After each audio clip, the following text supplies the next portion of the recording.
baru melaksanakan kebaikan orang baru. Tentang bagaimana penetapan tersangka yang menggunakan undang-undang ITE.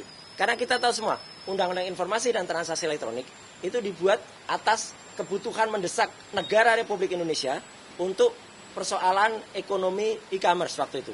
Jadi singkatnya waktu itu kita tuh hampir di-ban oleh semua negara, ya. Karena apa? Karena kita belum punya undang-undang tentang transaksi elektronik. Maka undang-undang itu digagas oleh dua kampus, yaitu kampus UI di Jakarta dan kampus ITB, kampus Unpad di Bandung, ya. Jadi ada Cyber Law dan juga ada IETE, Informasi Elektronik dan Transaksi Elektronik. Kebetulan saya ada di dalam tim gabungan itu bersama Prof Henry Subianto, ya, Prof Henry selaku staf ahli dari Menteri Kominfo waktu itu. Kominfonya masih bernama Komunikasi dan Informasi, masih zaman Pak Samsumar. Itu tahun 2003. Jadi kita tahu persis, ternyata undang-undang ini salah gunakan. Bahkan pasal 32 dan 35 itu cacat betul kalau itu digunakan untuk menentukan saya dan juga Dr. Tifa. Karena tidak ada rekayasa elektronik yang kita lakukan, rekayasa dokumen nggak ada. Bahkan saya pun tidak ada yang mengunggah atau mengupload. Maka kemarin saya juga mengerti kalau teman-teman dari Ikatan Jurnalis Televisi Indonesia sangat mempertanyakan dan bukan menggugat ya, tapi mungkin akan mempersoalkan tayangan-tayangan TV yang dijadikan bukti. Tayangan TV itulah hak demokrasi, itulah hak media untuk kemudian menyampaikan. Kalau semua media tiba-tiba bisa digugat tayangannya kan parah. Nanti pemret atau host yang ada dipanggil selaku saksi, kan rusak negeri kita. Kalau itu karena semua itu juga kalau media itu sudah ada undang-undang pokok pers, ya itu ada undang-undangnya sendiri tahun 99, tidak bisa kemudian langsung ditarik kepada undang-undang ITE. Jadi terima kasih juga untuk media yang sudah kita bersama menegakkan itu. Artinya apa? Artinya penggunaan undang-undang ITE itu sangat tidak tepat. Satu lagi, undang-undang ITE itu terpaksa dibuat waktu itu karena ketika pemilu tahun 2004 waktu itu ada hacking terhadap situs KPU. Ada situs itu jadi Partai Jambu, Partai Nangka. Itu digunakan undang-undang ITE karena ada data elektronik diretas oleh seseorang, diubah lagi, digunakan lagi. Nah yang sekarang terjadi siapa?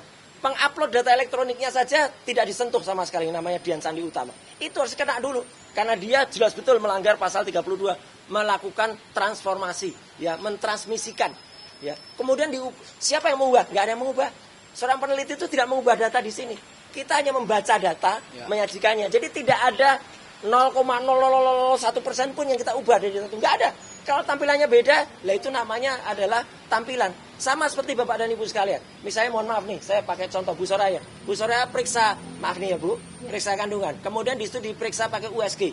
Kemudian di USG tampak, oh ini Ibu, maaf Ibu, positif. Ini bayinya, bagus banget. Terus kemudian bayinya, ini gerak-gerak. Apa bayi dalam kandungan Ibu ini berubah? Tidak, ini hanya dibaca.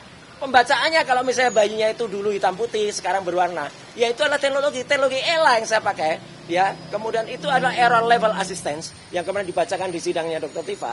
Itu adalah hasil uji dari alat yang membaca sesuatu dan ini tidak mengubah sama sekali objek pokoknya. Ijazahnya Jokowi apa berubah? Tetap palsu. Ya, nggak ada yang berubah, ya. Jadi meskipun kita baca apapun, tetap. Nah, jadi itulah alasan kami untuk kemudian kami mengajukan pra peradilan yang kedua, ya, pada hari Jumat tanggal 10 Juli yang akan datang. Saya langsung jawab saja pertanyaannya. Apakah ini berarti ada penundaan lagi terhadap perkara utamanya saya di Pengadilan Jakarta Timur? Itu konsekuensi dari kitab hukum acara pidana yang baru. Jangan salahkan saya, jangan salahkan tim hukum saya. Kalau kemudian ya terpaksa harus menunggu. Ya menunggu putusan dari pra peradilan yang kedua juga nanti. Itu ya, clear ya. Jadi artinya sekaligus kita umumkan, kita bocorkan langkah-langkah kita. Dan itu tidak ada yang namanya buying time. Nggak ada. Ini bukan buying time. Daripada nanti tiba-tiba diputus, tapi ternyata salah penerapan pasal 32 UU ITE. Padahal saya sudah terputus. Itu persis kayak tragedi Sengkon dan Karta, ya, yang sudah diputus dulu, kemudian ternyata setelah dilihat-lihat, waduh ternyata ada kesalahan di dalam putusan sidang yang dulu. Kan sayang. Sebelum putusannya kemudian dibuat di pokok utamanya, kita koreksi, kita benarkan dulu dalil-dalil yang sudah disampaikan, bahkan gugatan ataupun dakwaan yang kemarin di alam dokter. Dan kemarin kan kalau teman-teman lihat dakwaannya Dr. Tifa, banyak sekali, ya, lebih dari 20 barang-barang bukti. Itu yang terkait dengan Dr. Tifa cuma berapa? Cuma 5. Yang terkait dengan saya juga kalau nggak 5, kalau nggak 6. Semuanya terkait dengan siapa? Dr. Eng, Siolan Sianipar M. Eng, dokter palsu itu. Nah, kalau dokter palsunya itu udah di RJ, sudah di SP3, harusnya itu juga gugur semuanya, gitu loh. Dan tidak ada yang terkait dengan kami secara langsung, apalagi itu yang banyak kan S, terus balik. Nah, itu kan nggak masuk kita semuanya.